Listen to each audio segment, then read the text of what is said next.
Hey, what is going on YouTube? 2 Sketchy coming at you with the very first Iron Harvest changelog #1, the first post-release update that they have brought us here, and let's talk about that real fast.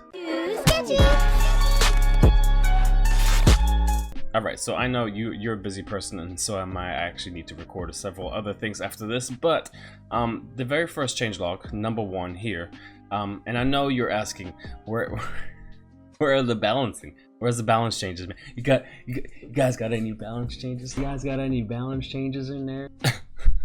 Listen, man. So the balance changes. We've collected data and feedback from all your battles, and are working on balancing changes out. So these changes are currently being tested, and if everything works out, we'll see something in the next week's patch. So keep that in mind. However, there are some changes. You know, I mean, as you can see, co-op and a new map, which is pretty cool for some of the people that want to play with their friends. Alright, greetings harvesters. Well, welcome first of all to our very first regular post-release update. The Kaiser himself couldn't imagine with all the responses and feedback that everyone has been giving them. Anyway, so the 7th Rusviet mission, the first changes of them all, has been significantly reworked. If you don't know, now you know. This is going to be the last or final Rusviet mission, and for all the people that are achievement hunters out there and getting their platinum medals and whatnot, congratulations. But right now it's going to be easier for us noobs. Fixed to 8 progression, which made people not have progression from the open beta. It doesn't really matter. It doesn't really affect you that much anymore. Unless you play the open beta. Mech preview skins are now always removed before it's displayed. Cool. Background music tools, created dialogues, detailed logs. Okay, don't know what that means. Added auto reconnect to online services after 30 seconds if connected unexpectedly lost. That's what I like to see. Whenever you get disconnected, there's a very rare chance that you are going to be able to get back into the game, but with this added auto reconnect, this helps. EULA auto pop-ups. You need to be able to accept the EULA if you want to play online, so this is going to pop up automatically to make it easier for you to access online services. UI fixes and improvements accommodate text changes, language localization improvements and fixes, sound effects added, save game improvements including override function when you have reached the maximum number of save games possible, and general improvements to aid matchmaking. I think matchmaking is one word. GOG pre-order skins are now available, and also Steam achievements are now available too. Wait a minute, are they really? Hold on. Yep, can confirm. There are definitely Steam achievements. Alright, that's cool. Alright, really fast, let's talk about the new content that they have added, like the campaign mode, which is pretty cool. Now you have the option to play through the entire campaign with a buddy. I mean, I know a lot of people have been requesting that for a hot minute. You only need to go to the campaign overview menu, click on the mission you want to play, and invite your buddy to play. Easy done. Easy said. You play the entire campaign as normal. However, each of you will control all the available units, work together to achieve your goal, and blame the other person when you lose, because that's something we do here. Anyways, the Great Wastes, a new 3v3 map available right now, fresh from the trenches. Wait, that's me. Has created this overview to tempt you once more into the battle. And let's talk about this map for a second, shall we?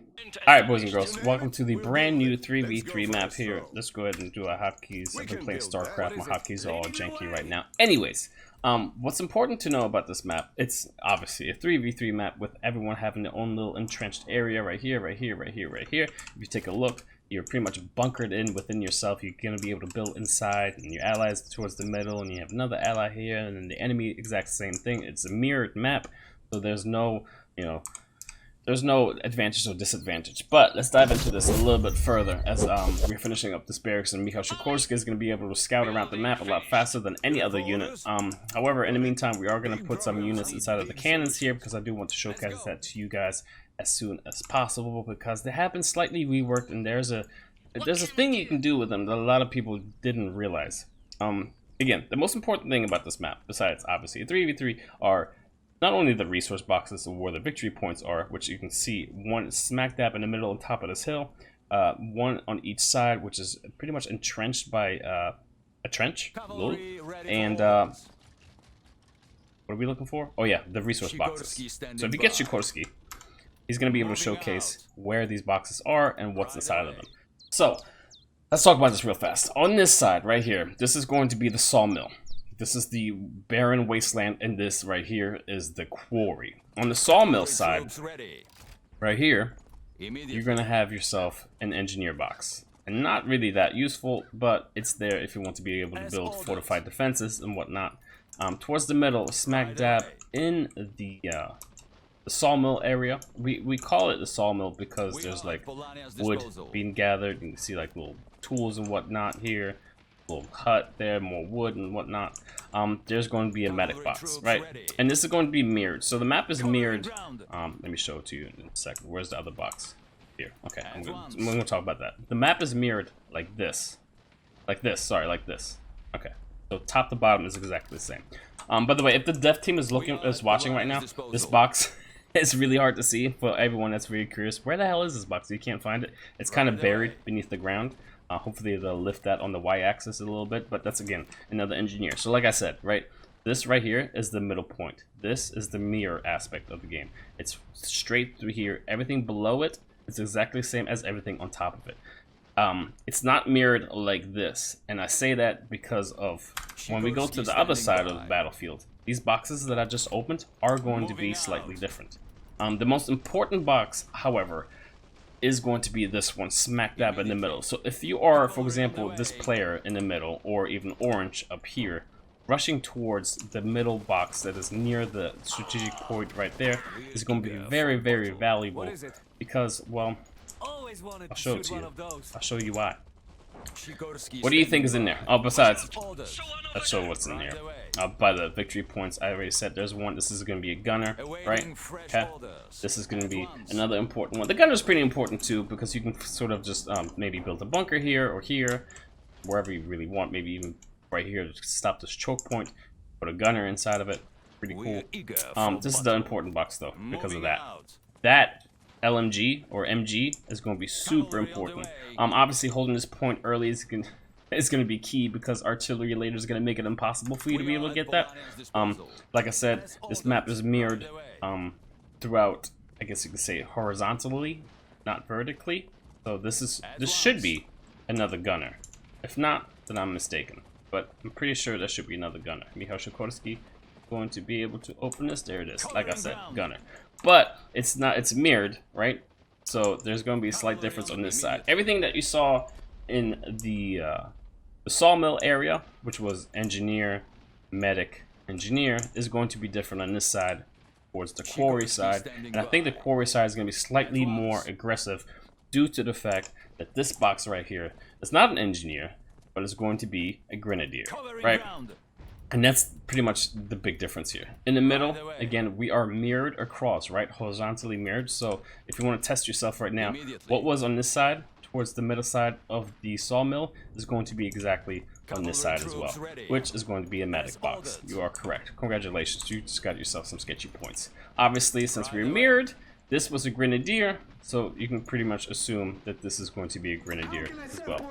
So, speaking tactically real fast, besides the fact that this is going to be a barren wasteland with filled artillery everywhere, with trenches, cool little nuances like this, where you can be able to make defensive positions, I mean, surround yourself by a bunch of sandbags and trenches and whatnot, with oil pumps around. I mean, you can, you know, put units. We can make a few. That'll be time that we might not have on ourselves right here. We'll put them in there. Sweet. Sikorski is right here.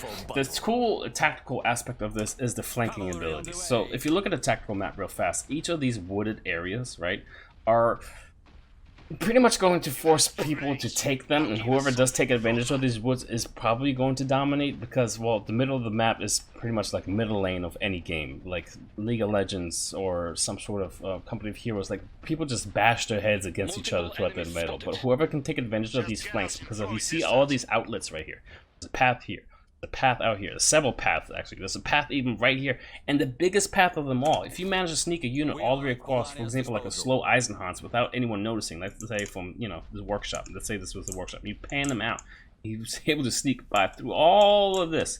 All of a sudden, you have this opening.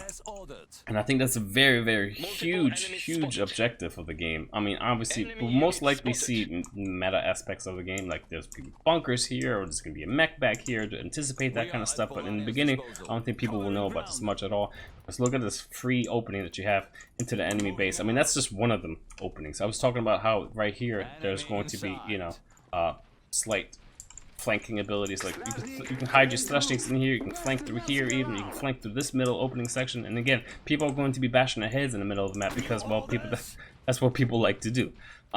Before we leave though, let's talk about the cannons real fast. So these two cannons are towards the middle side of the map, right? So there's one here and then one here as well. Again, blue could potentially control them all or send one unit each. But whoever does have control of these is obviously going to dominate the artillery aspect of the game because they have pretty good range. Look at this.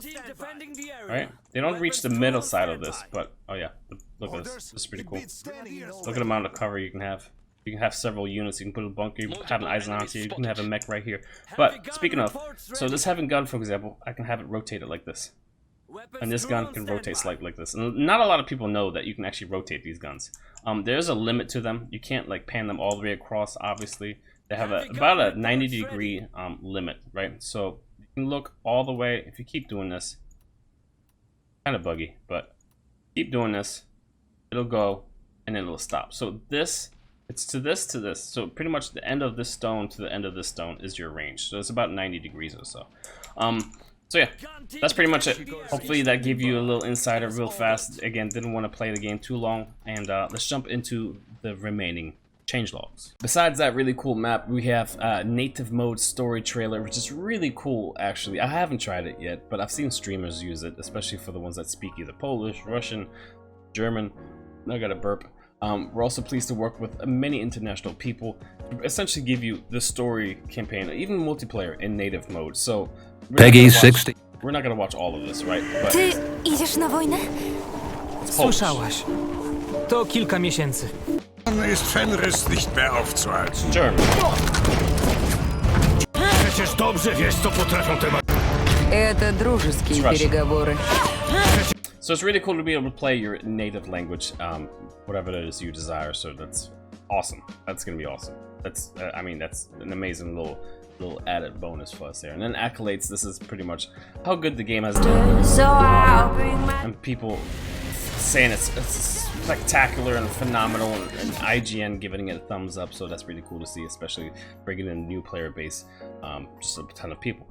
Anyways, wanted to keep this short. It's not short at all. I apologize, but hopefully you enjoyed it, and I'll see you in the next video. Okay, stay tuned for more. Sketchy out. Peace.